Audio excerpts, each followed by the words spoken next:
low expectations for the Marvels, but this movie surprised me. In terms of where it falls within the other MCU films, I have it right there under Thor: Love and Thunder, which to me was unexpected. The Marvels offered us a lot of great and exciting moments and closed up some loose ends given to us in two MCU projects, one being WandaVision and the other being Ms. Marvel, along with some answers to what Carol Danvers has been doing while she was away. Some of the standouts include Brie Larson. We have gotten better performances in the MCU, but in this movie, I felt that Brie Larson actually gave us a little bit more emotion in her role as Captain Marvel, or at least more than I can remember. And she has a redemption arc that just makes sense to me, trying to fix things in the past that she may have caused. Teyonah Parris, who plays Monica Rambeau, this movie moves her character forward with many training and exercises to hone her powers and skills, sometimes forced to learn new things because of the situations that she's placed in. She comes full circle and truly becomes her hero persona. Some scenes were lackluster in terms of the acting from her, especially in high stress situations.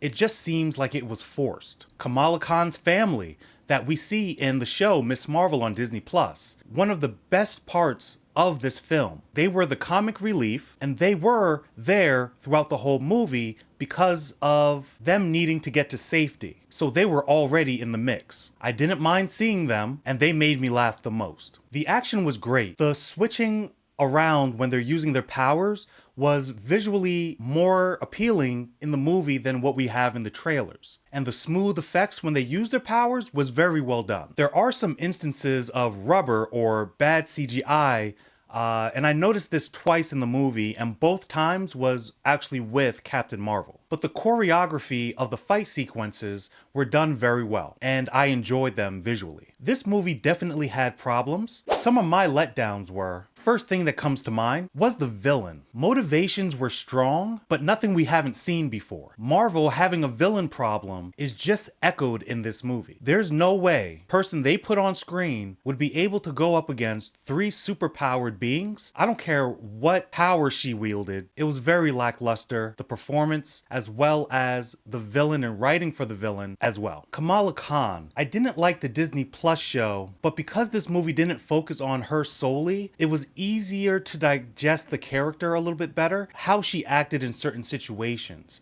You aren't having a fandom moment of your favorite superheroes when you're in immediate danger. Some of the situations and how she was acting out, like having a geeked out moment about one of your favorite heroes when you're literally transported unwillingly to another location, not knowing how it happened, the last thing you would be thinking about are your heroes and doting over them. These actions cheapened critical moments in the film for me. There were two musical sequences in the film. One I absolutely enjoyed, the other one I hated with a passion. There's a planet, apparently, where people talk by singing. It was annoying. It was almost as if they were trying to test out the waters in the musical genre for the MCU, and I did not enjoy the sequence. Samuel Jackson disappointed me of how he was used. I missed the Fury from the Avengers. He seems in this movie to not be in charge of anything or very much, and he was made a point of comic relief throughout most of the film. I like the gritty Fury a lot more. Overall, I gave this film a 2.5 out of 5. It was entertaining. I was entertained. I was glad to see it tie up storylines that we've gotten years before. It gave good action sequences, great looking otherworldly locations, and a sizzling end credit scene that moves the MCU forward. But a mid-villain, a supporting cast that I enjoyed more than the main cast, and the fact that the most exciting part about this movie was the end credit scene for me, makes this an okay movie. It did what it needed to do, set up more of the future, and that's about it. If you enjoyed what you've seen, consider subscribing. As always, I have more videos here, and I look forward to seeing you in the next one.